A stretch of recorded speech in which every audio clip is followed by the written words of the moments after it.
चीता का रोमांच गोदी मीडिया पर छाने वाला है। जल्दी ही आ, चीता क्या खाता है, चीता कब नहाता है, चीता कब सोता है, किस बाइक से तेज दौड़ता है, इस पर घंटों कार्यक्रम देखने वाले। उम्मीद है चीता के आने से पहले उसका वीडियो आ जाएगा, वरना चैनलों पर ज़ेबरा दौड़ा दौड़ा कर चीता की कहानी बताने में वो मजा नहीं आएगा। इस देश में अब हालात नहीं बदलते हैं, हेडलाइन बदल जाती है। सच सच बताना, कितने लोगों को पता था कि हमारे देश में चीते है ही नहीं? चीता बहुत से लोगों को तो ये नहीं पता होगा कि शेर, बाघ, चीता और लेपर्ड में क्या डिफरेंस है। पर स्टिल चलो बात करते हैं हम आज चीता की। चीता हमारे देश में आ चुका है, 70 सालों से नहीं था। मैं तो सोचता था है, क्योंकि इस कमर्शियल को देखिए, माउंटेन डी का कमर्शियल था ये, 10-12 साल पहले दिखाया गया होगा कभी।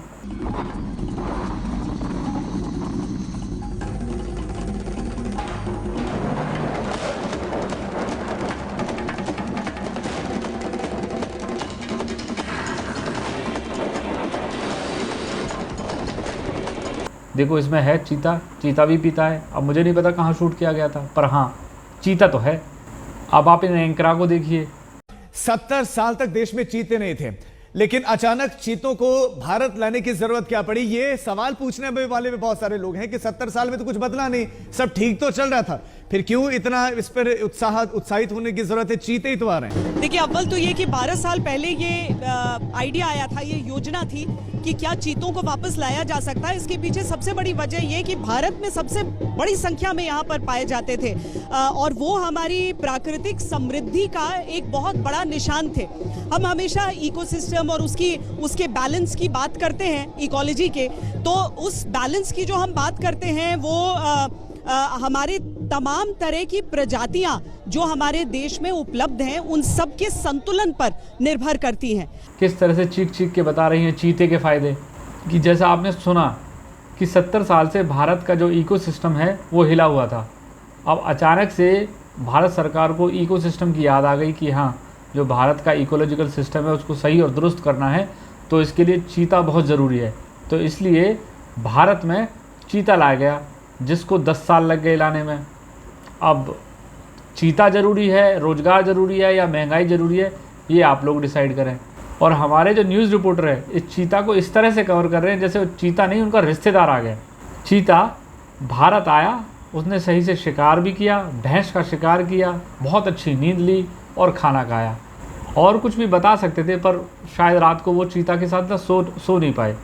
अब जब ये चीते भारत देश में लाए गए हैं तो इस पर एक कॉस्ट भी आई होगी। हमने सुना एक विशेष तरह का विमान जिसको शेर के मुंह की तरह पोता गया था और इसको चीते की ज़रूरत के अनुसार कस्टमाइज़ किया गया था, जो चीता आराम से रह सके।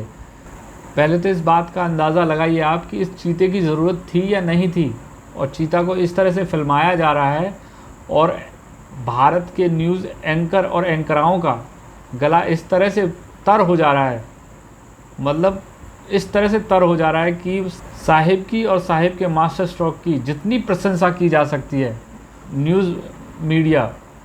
न्यूज़ के एंकराएँ लगे हुए हैं, और वो भी अतिशोक्ति अलंकार के साथ एक दूसरे से आगे जाकर। मतलब कुछ लोग चीते की तारीफ़ करते करते कुछ चीते खुद ही चीते हो गए। तो दोस्तों, आपको क्या लगता है, भारत में चीते का आना इतना ज़्यादा ज़रूरी था कि उस पर इतना ज़्यादा खर्चा किया गया? और ख़र्चा किया गया तो कहाँ से आया? तो प्लीज़ मेरे कमेंट सेक्शन में जाइए और कमेंट करके बताइए कि चीता ज़्यादा ज़रूरी है या लोगों की गरीबी या लोगों का रोज़गार ज़्यादा ज़रूरी है। हर दिन नई न्यूज़ हेडलाइंस बनाई जाती हैं जो कि हम मुद्दे की बातों को कवर कर सकें। कोई ना कोई हमेशा हर महीने, हर वीक इस तरह के मुद्दे लाए जाते हैं जिससे जनता का एंटरटेनमेंट होता रहे और जनता आराम से बेफिक्री से सोती रहे, उसको पता ही ना चले कि कौन से मुद्दे हैं कौन से नहीं हैं। और एंकराएँ उसी तरह अपने स्टूडियो में चीखते चिल्लाते चीते की तारीफ़ करते रहें। Thank you so much. बने रहिए मेरे साथ इसी तरह के मज़ेदार वीडियो के लिए।